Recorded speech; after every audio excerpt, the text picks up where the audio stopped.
Santa la noche, hermosas las estrellas, la noche en que nació el Salvador. Tanto esperó el mundo en su pecado hasta ese día en que Cristo llegó. Una esperanza al mundo regocija, la luz de un nuevo día al fin brilló. Hoy adorar, los ángeles lo anuncian. Oh, noche divina nació el Salvador.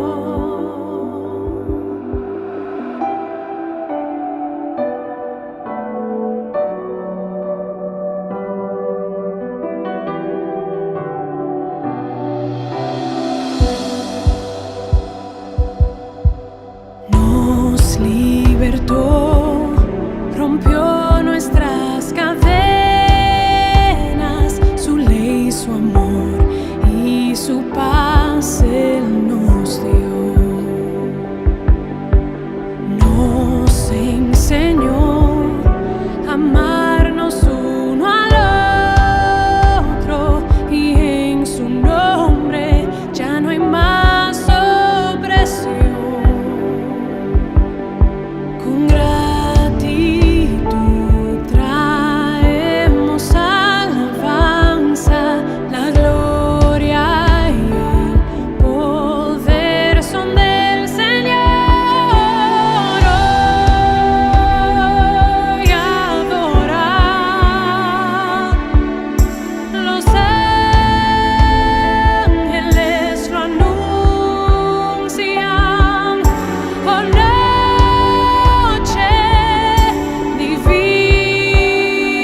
divina nació el Salvador.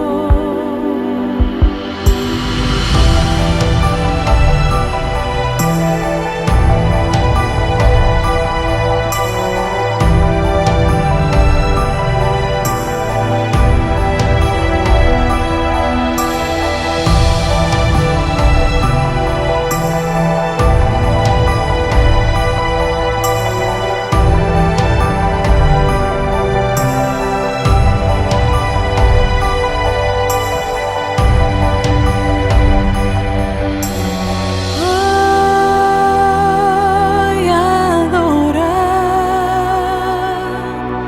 los ángeles lo anuncian. Oh, noche divina nació el Salvador. Hoy adorar, postrados se adoren. Oh, noche divina nació el Salvador. Oh, noche divina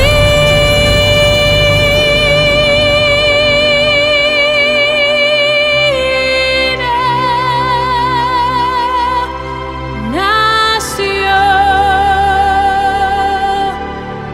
Cristo el Señor.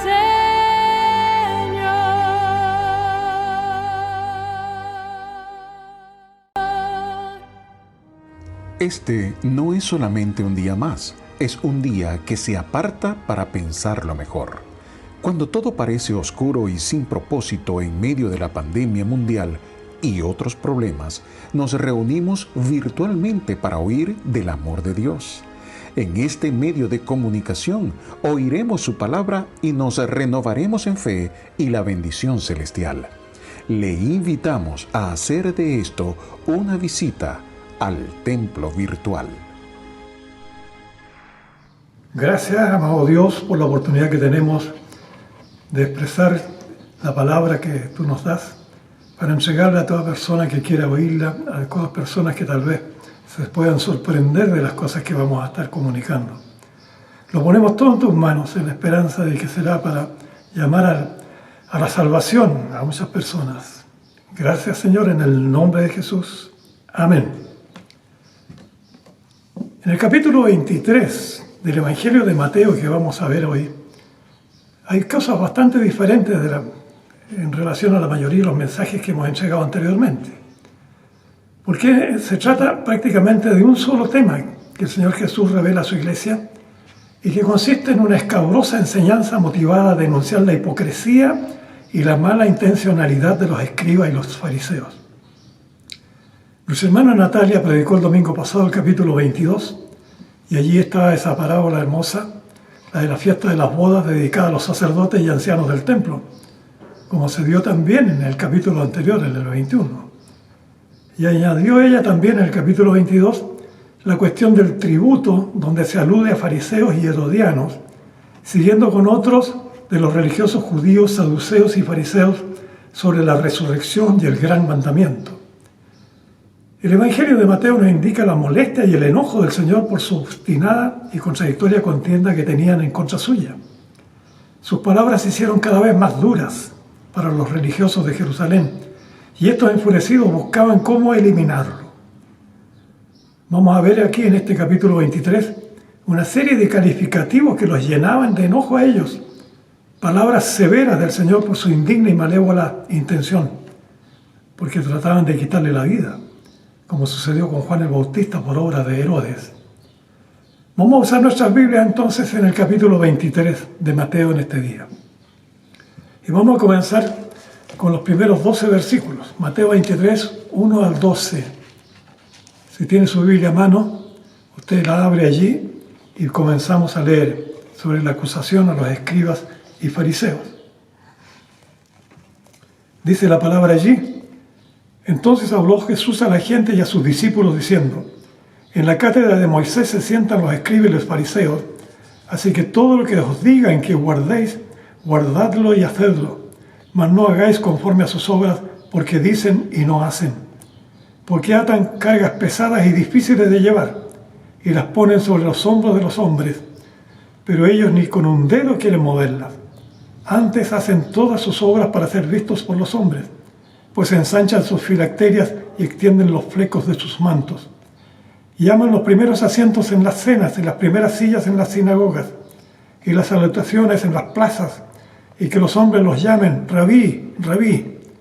Pero vosotros no queráis que os llamen Rabí, porque uno es vuestro Maestro, el Cristo, y todos vosotros sois hermanos. No llaméis Padre vuestro a nadie en la tierra, porque uno es vuestro Padre, el que está en los cielos. Ni seáis llamados maestros, porque uno es vuestro Maestro, el Cristo. El que es el mayor de vosotros sea vuestro siervo, porque el que se enaltece será humillado, y el que se humilla será enaltecido. Amén. Imaginemos la reunión de Jesús con los discípulos y otras personas que estaban también allí.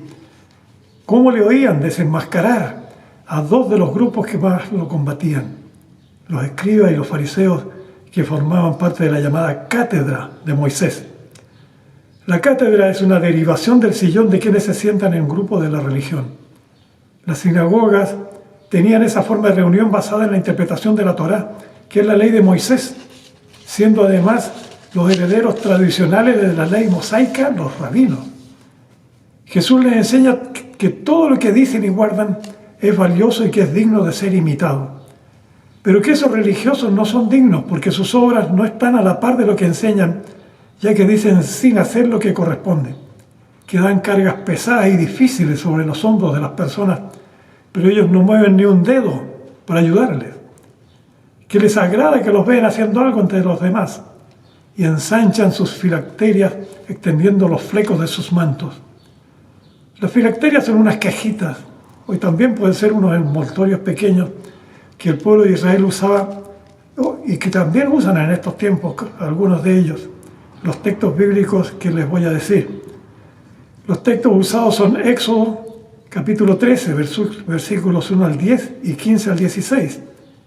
Todo eso habla de la consagración de los primogénitos. Además, está Deuteronomio 6, 4 al 9, que es sobre el gran mandamiento, y Deuteronomio 11, 13 al 21, que se relaciona con la tierra prometida por Dios al pueblo de Israel. Y los flecos, bueno, esas son unas tiras de género que cuelgan en los bordes de los vestidos con un hilo púrpura, violeta, un recuerdo de los preceptos de Dios, según lo que se puede ver en Números, capítulo 15, 38 y 39, y Deuteronomio, capítulo 22, versículo 12, asunto que Jehová indicó a Moisés. ¿Recuerdan ustedes a la mujer que tocó a Jesús? En Lucas 8, 43, 46 leemos ese asunto. Y en el 44 dice que se le acercó por detrás la mujer y tocó el borde de su manto, el manto de Jesús, y al instante se detuvo el flujo de su sangre. Jesús usaba filacterias y flecos, con la diferencia tan marcada de los religiosos judíos que no mostraban esas señales de obediencia a Dios, que no entendían que el Cristo de Dios estaba con ellos en ese momento, siguiendo las costumbres mundanas, negándose a sí mismos lo espiritual. En el cristianismo actual suceden también algunas cosas que se efectúan erróneamente. Hay aprovechamiento, hay falsedad que desnaturaliza la vida espiritual. Gente que idea cómo atraer a los que no asisten, dando enseñanzas que no rectifican los pecados y las maldades y que los hacen que les provean dinero a estos rabíes modernos. En nuestra propia región ya hay culto show que imitan las farándulas con bailes, con efectos teatrales. Y estos rabíes que mencionaba Jesús también se oyen en estos lados. Algunos luchando con la ley porque son dueños de los diezmos y las ofrendas. Y Jesús les dice a estos que no se interesen en ser llamados rabí, porque solo Cristo es el Maestro, y todos los que estamos bajo su poder y misericordia somos hermanos, y que el único Padre que existe está en los cielos. Algo muy valioso que dijo el Señor a sus seguidores: el siervo de Dios tiene que someter su vida al Señor, y entre los hermanos el mayor tiene que ser el siervo de los demás. Y dice que el que se enaltece será humillado, y el que se humilla será enaltecido. Gloria a Dios. Sigamos ahora desenmascarando a los hipócritas. Mateo 23, 13 al 22. Dice allí: mas hay de vosotros, escribas y fariseos hipócritas, porque cerráis el reino de los cielos delante de los hombres, pues ni entráis vosotros, ni dejáis entrar a los que están entrando. Ay de vosotros, escribas y fariseos hipócritas, porque devoráis las casas de las viudas y como pretexto hacéis largas oraciones. Por esto recibiréis mayor condenación. Ay de vosotros, escribas y fariseos hipócritas, porque recorréis mar y tierra para hacer un prosélito, y una vez hecho, le hacéis 2 veces más hijo del infierno que vosotros. Ay de vosotros, guías ciegos, que decís: si alguno jura por el templo no es nada, pero si alguno jura por el oro del templo es deudo. Insensatos y ciegos, porque ¿cuál es mayor, el oro o el templo que santifica el oro? También decís: si alguno jura por el altar no es nada, pero si alguno jura por la ofrenda que está sobre él es deudor. Necios y ciegos, porque ¿cuál es mayor, la ofrenda o el altar que santifica la ofrenda? Pues el que jura por el altar jura por él y por todo lo que está sobre él. Y el que jura por el templo jura por él y por el que lo habita. Y el que jura por el cielo jura por el trono de Dios y por aquel que está sentado en él. Amén. Jesús siguió a toda voz: hombres hipócritas, que cierran el reino de los cielos al pueblo y ni siquiera entran ustedes allí, y estorban además la entrada a los demás. Exigen hacer a la gente las ordenanzas rabínicas que tampoco ustedes son capaces de cumplir. Abusan de las viudas, quitándole lo poco que tienen, y como pretexto hacen extensas oraciones creyendo servir a Dios, pero en realidad están recibiendo mayor condenación. Buscan por mar y tierra cómo conseguir nuevos prosélitos de vuestra religiosidad, pero los convierten en hijos del infierno, 2 veces más que ustedes mismos. Y cito algo para nosotros que nos dejó el pastor John Trump, abro comillas: Dios no respeta la aritmética de nuestras oraciones, cuántas son, ni la retórica de nuestras oraciones, cuán elocuentes son, ni la música de nuestras oraciones, la dulzura de nuestra voz, ni la lógica de nuestras oraciones, ni su método, sino que la divinidad de nuestras oraciones es lo que Él estima en gran manera. Hasta ahí la cita del pastor Trump. La oración que entregamos a Dios tiene que ser de verdadera sinceridad. No podemos impresionar a Dios con retórica y términos rebuscados. Una oración modesta, de palabras nacidas en la espiritualidad, esa es la que agrada a Dios.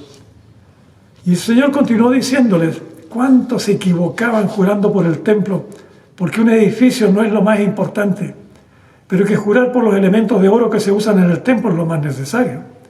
El templo santifica el oro que honra al Señor. Y asimismo, necios y ciegos, les dice que jurar sobre el altar no tiene mayor valor, pero si está allí la ofrenda, es deudor el que aportó. El altar santifica la ofrenda, y el que jura por el altar jura por todo lo que hay en el altar, así como el que jura por el templo lo hace por él y por quien lo habita. ¿Y quién habitaba en el templo judío del primer siglo? Jehová ya no estaba en ese templo, pero ahora estaba su Hijo Jesucristo reprendiendo a los que administraban el recinto del templo dedicado al Señor. La sequina, la santidad, estaba en Jesús, como lo vemos en Juan 1:14, y aquel Verbo fue hecho carne y habitó entre nosotros, y vimos su gloria, gloria como del unigénito del Padre, lleno de gracia y de verdad. Con la llegada de Jesús se abrió el camino nuevo y vivo para el santuario del Mesías. Respecto a los juramentos comunes de los hombres, no hay verdadera formalidad. Las autoridades juran porque hay una necesidad administrativa, pero la falsedad se manifiesta de manera prácticamente general, dependiendo de los beneficios que se pueden obtener o perder. Se ha perdido respeto a estas costumbres debido al aplastamiento de la verdad juzgada ante los jueces terrenales. El gran juez de todos los tiempos es el único juez de toda la verdad. Amén. Diezmando plantas, vamos a Mateo 23, versículos 23 al 28. Dice allí la palabra: Ay de vosotros, escribas y fariseos hipócritas, porque diezmáis la menta y el eneldo y el comino, y dejáis lo más importante de la ley, la justicia, la misericordia y la fe. Esto era necesario hacer sin dejar de hacer aquello. Guías ciegos que coláis el mosquito y tragáis el camello. Ay de vosotros, escribas y fariseos hipócritas, porque limpiáis lo de afuera del vaso y del plato, pero por dentro estáis llenos de robo y de injusticia. Fariseo ciego, limpia primero lo de dentro del vaso y del plato, para que también lo de afuera sea limpio. Ay de vosotros, escribas y fariseos hipócritas, porque sois semejantes a sepulcros blanqueados que por fuera la verdad se muestran hermosos, mas por dentro están llenos de huesos de muertos y de toda inmundicia. Así también vosotros por fuera, a la verdad, os mostráis justos a los hombres, pero por dentro estáis llenos de hipocresía y de iniquidad. Amén. Los escribas y los fariseos habían llegado al máximo abuso, cobrando impuestos para su religión, para la menta, el eneldo, el comino, dejando fuera lo más importante de la ley, que es la justicia, la misericordia y la fe. Están colando el insecto más pequeñito, pero se están tragando el camello, les dice Jesús. O sea, sacaban con mucho cuidado si un mosquito caía en la copa del vino que estaban bebiendo, pero no les preocupaba actuar indecorosamente robando y cometiendo injusticias. Solo limpiaban lo exterior del vaso y el plato, y no lo hacían de esa forma interior de lo que eran ellos. La justicia, la misericordia y la fe, al parecer, estaban lejos de sus vidas. Jesús los calificaba negativamente porque ofendían al Dios que ellos decían servir. Y esto nos atañe a todos los que pertenecemos al camino que nos ha marcado el Señor. Son atributos indispensables del carácter cristiano. Ser justo en lo que nos corresponde, ser misericordioso como así nos trata el Señor, y creciendo día a día en la fe que nos lleva a la eternidad con nuestro Dios. La hipocresía era mencionada reiteradamente por el Señor en esta reprensión a los escribas y fariseos. Los comparó a sepulturas muy bien adornadas y embellecidas, y que ellos se mostraban muy santos y hermosos ante la gente, pero por dentro estaban llenos de huesos de muertos y de toda inmundicia. Se mostraban ante la gente como hombres justos, pero eran personas hipócritas, llenas de iniquidad, religiosos de hechos falsos, religiosos sin calidad espiritual. El carácter de los hijos de Dios tiene que ser diferente a lo que vemos en muchas personas que aparentan espiritualidad, que fingen ser lo que no son. Hay hombres y mujeres de gran facilidad oratoria que se caracterizan por su elocuencia, y si tuvieran en sí la fe y la gracia de Dios, el Señor les daría oportunidad para llegar a los púlpitos y a los lugares donde están aquellos que necesitan oír de Cristo y de la salvación. Amén. Sigamos. Capítulo 23 de Mateo. Ahora los versículos 29 al 36. Edificando tumbas y monumentos. Dice allí la palabra: Ay de vosotros, escribas y fariseos e hipócritas, porque edificáis los sepulcros de los profetas y adornáis los monumentos de los justos, y decís: si hubiésemos vivido en los días de nuestros padres, no hubiéramos sido sus cómplices en la sangre de los profetas. Así que dais testimonio contra vosotros mismos, de que sois hijos de aquellos que mataron a los profetas. Vosotros también llenad la medida de vuestros padres. Serpientes, generación de víboras, ¿cómo escaparéis de la condenación del infierno? Por tanto, he aquí yo os envío profetas y sabios y escribas, y de ellos a unos mataréis y crucificaréis, y a otros azotaréis en vuestras sinagogas, y perseguiréis de ciudad en ciudad, para que venga sobre vosotros toda la sangre justa que se ha derramado sobre la tierra, desde la sangre de Abel el justo, hasta la sangre de Zacarías, hijo de Berequías, a quien matasteis entre el templo y el altar. De cierto os digo, que esto vendrá sobre esta generación. Amén.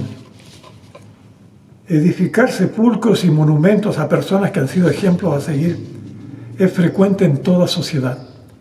Los héroes de la patria, los grandes poetas y otros que se han destacado en el país, tienen esas sepulturas. Y los monumentos levantados por el pueblo significan atributos y valores que representan a las naciones que saben de su historia, que se enorgullecen de pertenecer al lugar de sus vivencias. Ninguna persona debería ofender a sus congéneres y despreciar el lugar donde tienen definitivo reposo sus restos. De la misma manera, es la simbología nacional que recuerda a los gestores y defensores de la nación, personajes que murieron en la lucha por la libertad y otros que son recordados por méritos que los destacan en diferentes actividades y dan honra al país. Los escribas y los fariseos edificaban y adornaban los sepulcros de los profetas y de otros que pasaron a la historia por ser justos. Pero Jesús les indica que ellos mismos recuerdan a sus padres como cómplices de matar a los profetas, debido a lo cual el Señor les dice que dan testimonio en contra de ellos mismos, porque son hijos de los que le quitaron la vida a los profetas. ¿Cómo van a escapar de la condenación del infierno, generación de víboras?, dice el Señor. Por tanto, yo les envío profetas, sabios y escribas a los cuales ustedes van a matar y crucificar, para que venga sobre ustedes, escribas, fariseos, toda la sangre justa de Abel, hasta la sangre de Zacarías que ustedes mataron entre el templo y el altar. todo esto vendrá en esta generación. Jesús manifiesta que la sangre derramada desde el hijo de Adán, de Abel, que fue asesinado por su hermano Caín, hubo miles de justos que murieron por obra de gente como estos que estaba él denunciando. Zacarías, profeta que el Señor cita, habría muerto entre el templo y el altar por manos de los escribas y fariseos. Según la tradición, Zacarías fue padre de Juan el Bautista. Este Zacarías fue un sacerdote de vida recta, un profeta de Dios que en Jerusalén laboraba en el templo. La muerte que tuvo fue igual a la del profeta Isaías, que fue cortado en dos. Información que se encuentra en la obra Vidas de los Profetas. Son tan durísimas las palabras del Señor Jesús para los escribas y los fariseos. Su profecía del martirio y la muerte de profetas y otros siervos de Dios por mano de los religiosos judíos a cumplir en esa misma generación, se hizo efectiva en la vida, en el sacrificio, en la muerte del mismo Señor Jesús y de aquellos discípulos que sufrieron y murieron perseguidos por los dueños de esa religión. Nos queda todavía los últimos versículos. Mateo 23, 37 al 39. Jesús lamenta el castigo de Jerusalén. Jerusalén, Jerusalén, que matas a los profetas y apedreas a los que te son enviados. ¿Cuántas veces quise juntar a tus hijos como la gallina junta sus polluelos debajo de las alas y no quisisteis? He aquí vuestra casa os es dejada desierta, porque os digo que desde ahora no me veréis hasta que digáis, bendito el que viene en el nombre del Señor. Amén. Jesús se acongojó cuando mencionó el triste futuro de Jerusalén y dijo que la gente de esa ciudad apedreaba a los que eran enviados de Dios y mataban a los profetas.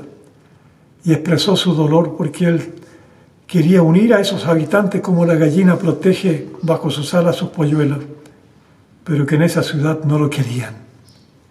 Esta casa queda desierta ahora, así dijo, agregando que no lo iban a ver más en ella, hasta que llegaran a entenderlo y dijeran, bendito el que viene en el nombre del Señor. Esto es lo que sucede cuando el pueblo se entrega a vivir en el pecado, a deshonrar a Dios, porque tienen malas obras, la maldad como vida dedicada a servir los planes del maligno, a la indiferencia para acercarse al Señor. Todo eso se retrata en las palabras que tuvieron que oír y recibir los escribas y los fariseos en el templo de Jerusalén. Y esto, hermanos amados, sucede también en nuestros tiempos.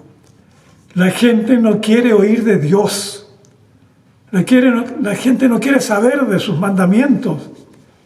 Están esperando, están escogiendo con toda ambición lo material. Se autocondenan por sí mismos, por su ignorancia y su desinterés espiritual. Estamos en la fecha que se recuerda el nacimiento del Señor Jesús.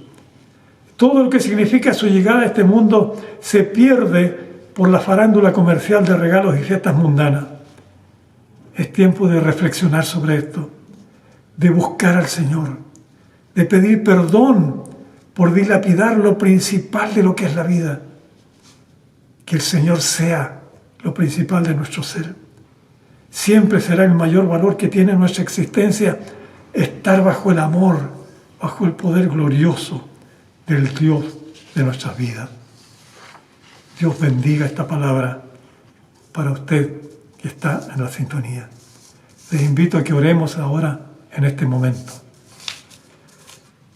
Amante Dios, son terribles las palabras pronunciadas contra esta gente. Y hay personas así también en estos tiempos, mi Dios. Rogamos en forma muy especial que toques a esas vidas, que hagas cambiar todo esto que está sucediendo, Señor, en nuestro país. En este momento, Padre nuestro, tenemos que obligadamente orar por el nuevo presidente Gabriel Boric, para que haya personas con valores espirituales a su lado, que crean que la supremacía de Dios tiene que ser respetada, que su gobierno sea de progreso para la nación chilena. Él ya dijo que no va a jurar, que va a expresar que está recibiendo algo. Y después de todo, no vale la pena que estuviera jurando. Por eso en este momento rogamos en forma especial para que este varón pueda tener personas que le ayuden a encontrar tu camino y para que puedas de esa manera bendecir a nuestro país. Rogamos también, mi Dios, por la Iglesia cristiana. Oramos por la proclamación del Evangelio del Señor Jesucristo, por la libertad para defender los mandamientos de la fe y del amor de nuestro Señor y Dios. Señor, llena de la gracia, de la misericordia y el poder a tu Iglesia. Ayúdanos, oh Dios. Y no hablo solamente de nuestra denominación, hablo de todo el pueblo cristiano, rogando, oh Dios, para que todos podamos estar firmes en la fe. Y si vienen días difíciles para la Iglesia, estemos todos unidos en un mismo espíritu para llevar adelante la obra. Oramos también, amado Señor, por los problemas de salud que tienen muchos hermanos. Pedimos por ellos de forma muy especial, rogando, Padre, sanidad completa conforme a tu poder y tu misericordia.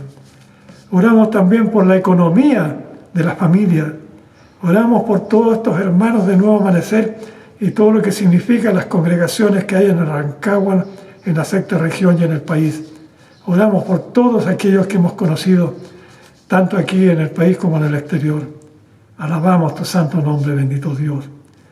Queremos pedir en forma muy especial por los migrantes que están llegando.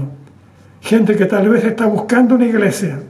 Por eso rogamos, Padre Santo, que si hay gente aquí en Rancagua, si hay gente en Machalí, en Granero, personas que quieran acercarse a la iglesia, vengan también para recibirles con todo nuestro cariño. Gracias te damos, amante Dios de los cielos. Siga usted escuchando toda esta palabra que estamos entregando los días domingos por la mañana a partir de las 11 horas y en la tarde, como lo que estamos entregando en este momento, a las 19 horas cada domingo. También están las reflexiones los martes, los jueves. Todo eso lo ponemos en tus manos como un servicio más que está haciendo la congregación. Alabamos tu glorioso nombre. Te damos gracias por todo, bendito Dios. En el nombre de Cristo, nuestro amado Salvador. Amén. Dios les bendiga.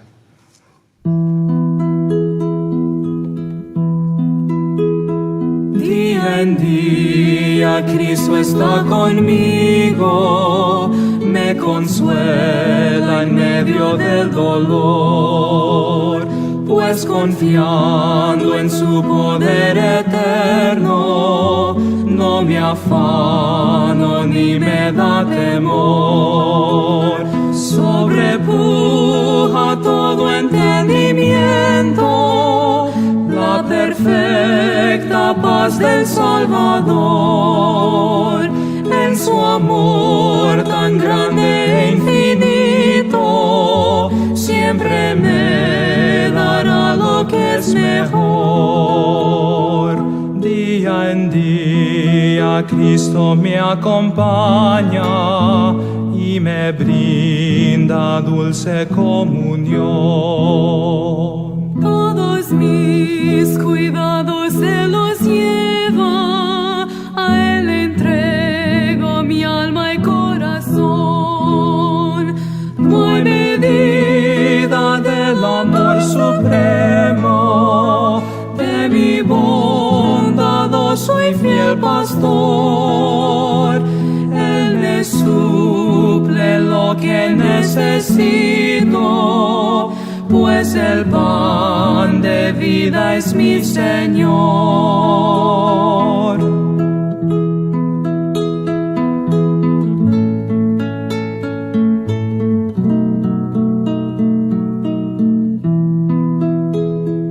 Oh Señor, ayúdame este día a vivir de tal manera aquí, que tu nombre esté glorificado, pues anhelo honrarte solo a ti. Con con la diestra de tu gran justicia, me sustentas en la turbación.